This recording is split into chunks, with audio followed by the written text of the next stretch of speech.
ചേന്നല്ലൂർ മുഹൈദ്ദീൻ മസ്ജിദിന്റെ നൂറുൽ ഹുദാ ഹിഫ്ലുൽ ഖുർആൻ കോളേജ് ഉദ്ഘാടനം ചെയ്തു. ദുആ മജ്ലിസും മെറിറ്റ് അവാർഡ് വിതരണവും ഇതോടനുബന്ധിച്ച് നടത്തി.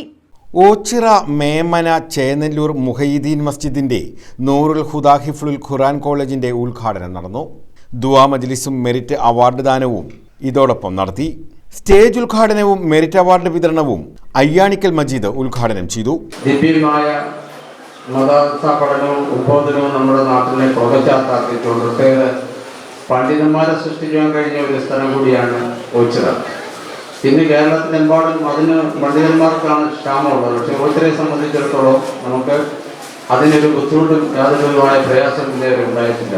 നമ്മുടെ വാഴക്കാണ് ഉസ്താദ് അവർ അദ്ദേഹത്തിൻ്റെ പവിത്രമായ ജീവിത രീതികളും അറിവിലും ഒക്കെ കൊണ്ട് അദ്ദേഹത്തിന് ആ ആദർശത്തെ പിന്തുടർന്നുകൊണ്ടാണ് നാം എല്ലാവരും മുക്കാൽ ഭാഗം ഓച്ചിറക്കാരിൽ നിന്ന് മുന്നോട്ട് പോകുന്നത്. അത് പള്ളിയിലായാലും വീടുകളിലായാലും ഉസ്താദിൻ്റെ ദിനചര്യകളെ പിൻപറ്റിക്കൊണ്ടാണ് നമ്മുടെ ജീവിതം മുന്നോട്ട് കൊണ്ടുപോകുന്നത്. അഹമ്മദ് കുഞ്ഞ് ചേന്നല്ലൂർ അധ്യക്ഷത വഹിക്കൂ. അഹമ്മദ് മിസ്ബാഹി ദുആയ്ക്ക് നേതൃത്വം നൽകി. സമദ് സ്വാഗതം പറഞ്ഞു. ആസിഫ് പുന്നപ്ര മോട്ടിവേഷൻ ക്ലാസിന് നേതൃത്വം നൽകി. കരാറുകാരൻ സന്തോഷ് കുമാറിനെ ആദരിച്ചു. അബ്ദുൾ റഷീദ് കോയിക്കൽ, അലിയാരു കുഞ്ഞ്, സുധീർ, സാലിഹ്, കാസിം കുഞ്ഞ്, നവാസ് പൂക്കുട്ടി, ജഹാസ്, ഹഫീസ്, അനി, ഷെരീഫ്, ഹനീഫ, ജമാൽ, നിസാറുദ്ദീൻ എന്നിവർ പങ്കെടുത്തു. News bureau, Ochira.